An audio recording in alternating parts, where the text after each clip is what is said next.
I have always believed the single thing that defined America was our great melting pot, that we were able to throw ideas from a veritable garden of cultures and societies from across the globe and use those ideas to establish a nation we are today, a diverse nation of immigrants. Truth is, in 1790, in one of the first acts of a new nation, the federal government passed its first immigration law, the Naturalization Act, which restricted naturalization to white people and only white people. Three important concepts of naturalization came into being in those early years of our nation. The first is the right of soil, meaning that if you were born here, you were a citizen.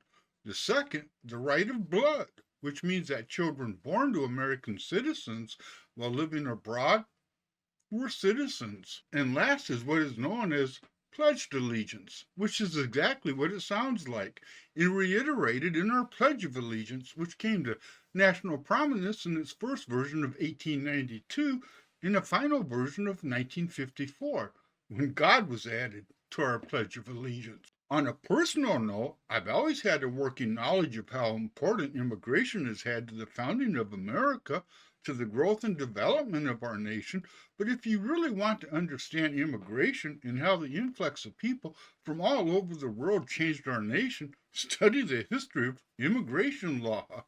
It's a wandering mess of confusion, winding its way down through time with roots in prejudice, racism, fear, and unfortunately, hate. I mean, there's a reason that our first immigration law forbid anyone who wasn't white to immigrate to this new nation. More to the point, our immigration laws over the last 250 or so years have defined this nation just as much as our Revolutionary War, Civil War, War of 1812, or even the fight for civil rights. The Naturalization Act of 1870 is illustrative of how our immigration laws have changed the course of our history. This act extended citizenship to those with African ancestry while denying it to other non-whites, specifically Asians. In fact, a decade later, our government actually passed a law banning the Chinese from immigrating to America and denying those who were already here any possibility of citizenship. That law was on the books till 1943, and then with strict limitations on numbers. Wasn't much later that a ban passed on personal character and political ideologies was introduced. After 1903, if you were a beggar, a prostitute, or an anarchist, you weren't welcome here in the land of the free. What with all these laws, one would think that 100 or so years later, this nation was full of morally and ethically white Protestants with a smattering of black faces. Except that history seems to indicate a god awful lot of the immigration laws were racist and prejudicial toward anybody that wasn't white or a Protestant. Congress passed the Emergency Quota Act of 1921 when immigration was at a historical high, establishing limits on immigration to America from any one country.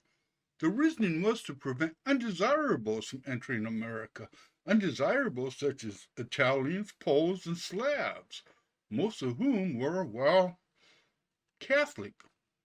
We should also note that when Germany started tossing Jews into death camps, our government, while expressing an awful lot of concern for our Jewish friends, didn't do a lot to allow them into our country. But to be fair, for obvious reasons, we didn't allow for a lot of new citizens during the Second World War. Limitations known as quotas, meaning how many people from a certain country would be allowed into the U.S., ended in 1965 with the new Immigration Act, thus ending a racial, cultural, and prejudicial tint to our immigration process. Like I said earlier, the route our nation took to get where we are today runs right alongside our immigration laws.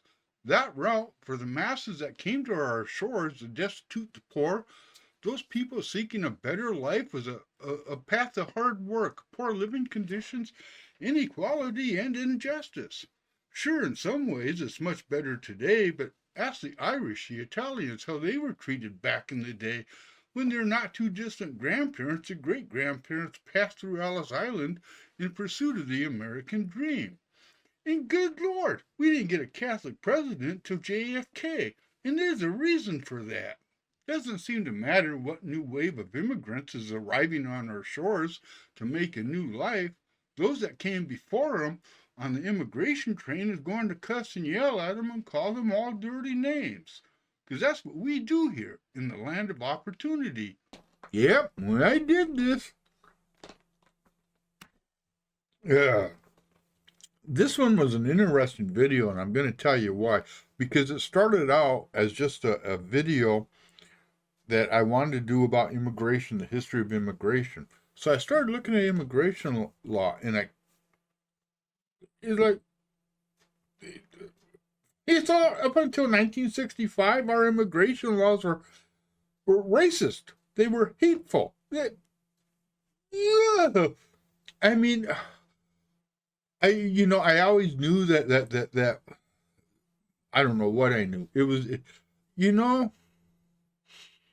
if anybody that doesn't think that we don't have a racist history, I mean, from the very beginning to even today, that our government, our very government, wasn't racist in how we treated people. Just look at our immigration laws. Holy shit!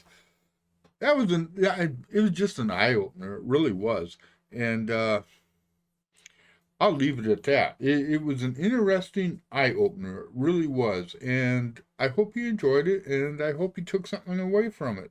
I don't know what, but it's always good to take shit away when you spend a couple of minutes looking at something or investing in something. Out of here. Love you. Take care, my friends.